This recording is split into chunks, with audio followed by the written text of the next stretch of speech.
Hey guys, it is John C. Morley here, serial entrepreneur. Welcome to IFYL, Inspirations for Your Life. Great to be with you tonight. You'll notice a QR code at the top right of the screen. Just take your phone, scan that with the phone app, and you'll be immediately directed over to my link tree. Lots of great information to improve the quality of your life. I know you definitely want to do that, so definitely do that now or save it for later. And you know how we do this. We start on a Saturday with a new master topic. We roll all the way through the week, and we finish up on a Friday. We have another great master topic this week. We'll get to that in just a minute. But I also want to thank those of you that have been coming back and supporting me for so long. Friends, colleagues, associates, colleagues. Thank you, thank you, thank you. And also, I want to thank those of you that watch us on the replay. That's 1 a.m., 1 p.m., 2 a.m., 2 p.m., 4 a.m., 4 p.m., 12 midnight, 12 noon, or whatever time that you happen to rewatch us. Really do appreciate that, guys, for taking that opportunity and making us part of your life. All right, so let's get right into the master topic. Is everybody ready for that master topic? You know it's a good one. We have a great master topic here today. And this one I think you guys are going to like quite a bit. And it is how to build an A team. We're on series two, which means we're on year two. And show 12, episode number five. That's episode number five. So we've been talking a lot about the A team. You know, how do you build a great A team? And I think what happens is sometimes people get, how can I say, they get confused because they don't necessarily know what's happening or why something is happening.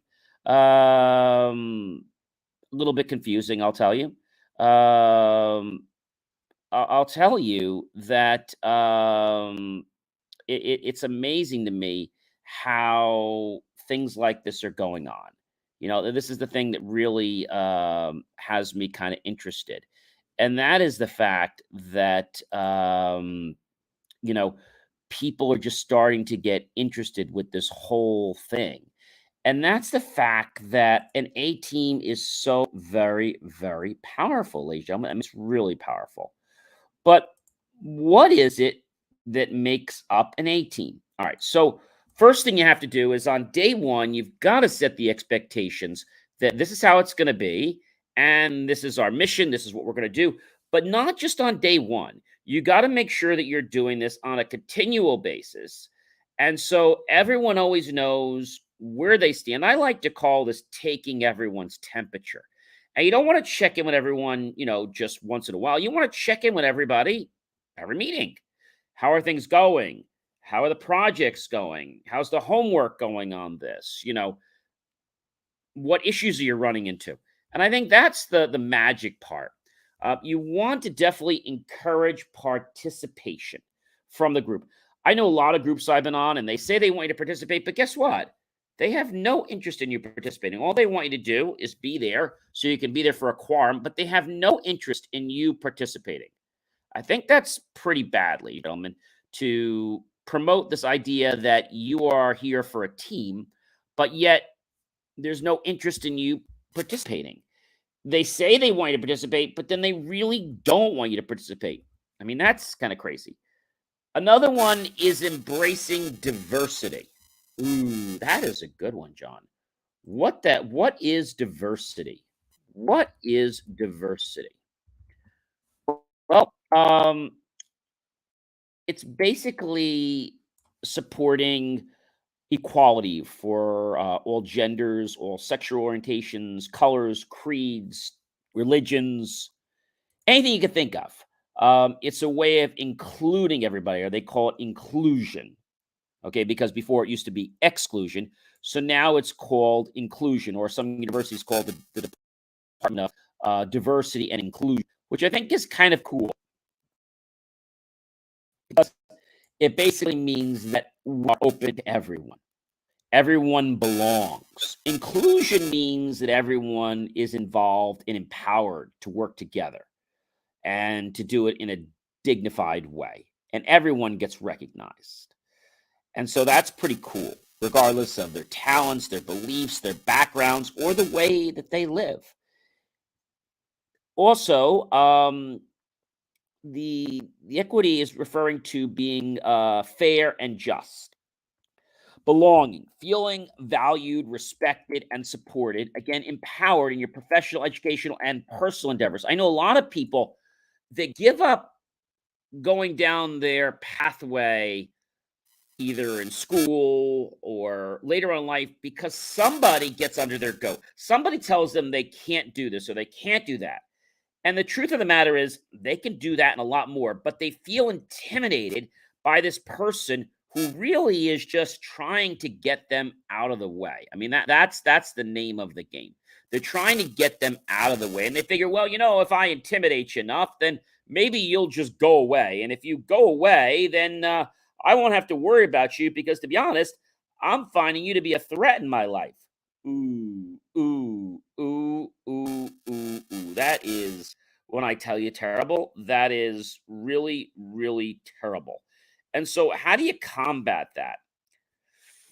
Well, one thing you have to realize, ladies and gentlemen, is this: no one, no one, no one, no one, no one, no one, no one. I said this so many times before, has the right to make you feel inferior about yourself, except for one person, you. So, why are you letting other people make you feel inferior? You shouldn't. No one has the right to do it except for you. So when we think about 18, we're a lot of times talking about guys, testosterone, but that's not just an 18. An 18 can be comprised, as we said, full diversity inclusion. That's men, women, um, and any type of lifestyle, any type of beliefs can all come together for a cohesive, coherent, inclusive group that works to solve a common problem or challenge. Now, that we know that an A team can have men and women on it, another important thing is that when we think about inclusion, many years ago, if I said, men need to be more feminine, I would get thrown off the bus. Women didn't mind being more masculine, but what does it mean when I say that males need to be more feminine? What do I mean by that? Why do males need to be feminine? It's not to give away their maleness. It's not for that. Um, when a man embraces his femininity, um, they start to take on traits that would be um, different, such as high emotional intelligence. They have a stronger desire to want to take care of themselves and fill roles that aren't really masculine roles. And so you might be asking yourself, well, why did this change? I think it's because for a while, men never want to seek help.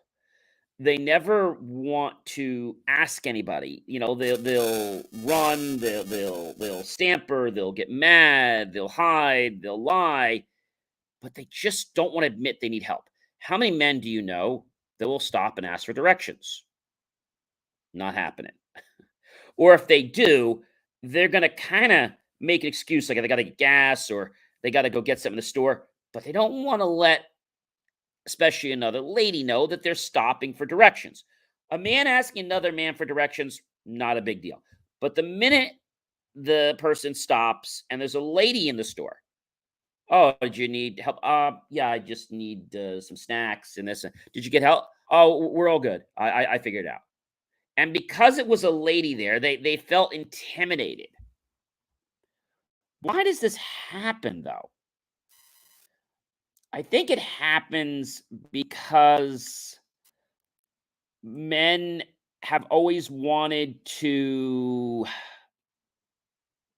how can I say, stuff their feelings under a rug. And the reason they've been told it is, well, men aren't supposed to cry. What do they always say? Suck it up, buttercup, act like a man, if you don't bleed a little, you're not a man. See, these are all crazy, egotistical things which really have no place in life.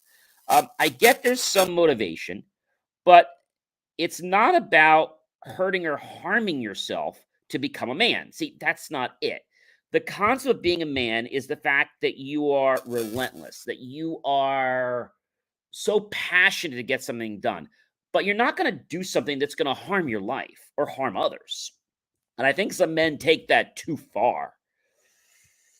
That's my 2 cents on that. And so when a man starts to embrace his femininity just a little bit, he starts to understand what his feelings mean, what his emotions mean. And he starts to digest an emotion like, oh, wow, what was that?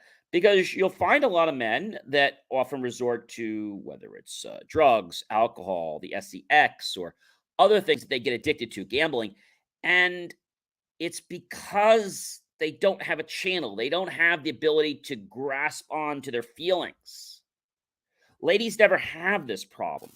If you notice with men, whenever they're angry with another person, okay, they get general, okay? When a lady is mad, they get specific. And so I think what we can learn from this is that by embracing who we are and having a balance in our life, right? We're able to build the emotional intelligence, we're able to build our feelings, and we're able to have an outlet for something that we used an unhealthy one. But now we have a natural outlet that we can share, whether that's smiling, whether that's laughing, singing, right? I remember so many times, you'd go to the bar, they did karaoke. Oh, well, you can't be singing unless you're drunk. Because, well, I don't want to be caught dead if I was singing. Well, I didn't mind it, but a lot of people had to make an excuse to do something where they felt like they were having fun. So it's, oh yeah, I'm drunk. And it's because what did that do? Give them like a license to be able to have fun? A lot of my friends would say, oh, yeah, I'm drunk, but I'm not really drunk. Just don't tell them. And when you said you were drunk, it was like you had this license that you could just do whatever you wanted. That's no good either. If you want to be able to build a great A team, you need to embrace the feminine side, the masculine side of both people, male and females, on your committee. And I think by doing this, you're going to cause yourself to open up into new directions. New pathways are going to unfurl for you.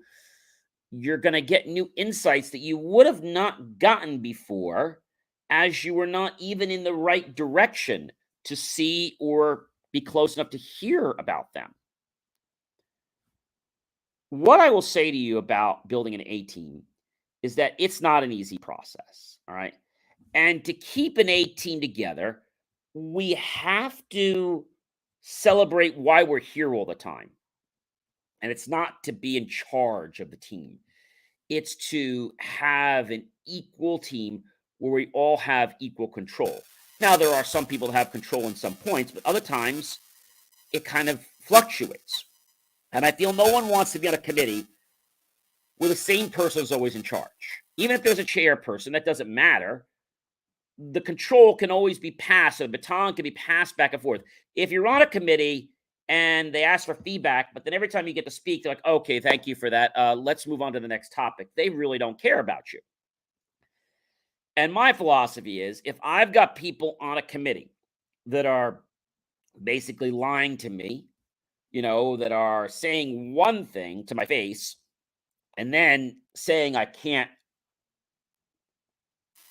voice my opinion, why do I even want to be on that stupid team? You see, when you build a real A team, people want to be part of it. They want to be part of the dynamic because there's not many A teams today that actually run and are very well-oiled machines. But when they're put together perfectly, they can bridge so many other things, like building another A team. Like, you know what? I think we need a team for logistics. That's a great idea, Brian. Would you help start that? Yeah. And who else wants to be on the logistic A team? And now you got a whole other purpose. I think when people understand their purpose and they understand what they're doing, it changes them. And it changes why they do something. Why they do something.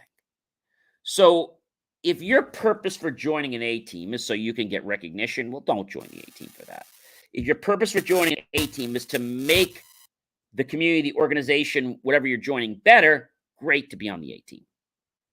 But it should never be about me. So it might be my A team, but hey, I might have put the A team together, but it's not my A team.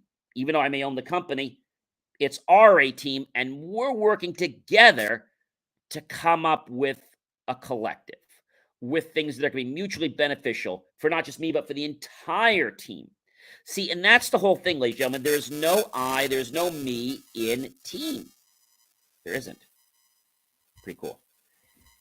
Hey, ladies and gentlemen, I am John C. Morley, serial entrepreneur. It's been an amazing privilege, pleasure, and honor to be with you this fantastic Wednesday. We have 2 more nights together. We'll be sharing more about the A team and then wrapping up on Friday. I hope, ladies and gentlemen, that you'll like, love, support the channel. Definitely comment below, tag your friends, colleagues, and associates. Share this out with everyone you know on social media. Go to my YouTube channel, John Space E Space M-O-R-L-E-Y Space Serial Entrepreneur. Look for that key phrase, help keep our content free. Click on that PayPal link. Make the choice, ladies and gentlemen, to buy my team and I a cup of coffee, a bowl of fruit, or a delicious plate for a savory dessert. Either way, we're going to be grateful for those pennies and dollars that you invest into us, that we'll put that into new hardware, new technology, new equipment, new software, even new facilities to give you the most jaw-dropping, motivational, inspirational content to empower you to change your life. Remember, an A team can help you reach worlds and dive into those passions that you never knew existed. Have yourself a great rest of your night, and we'll be back here tomorrow, everyone. Take care.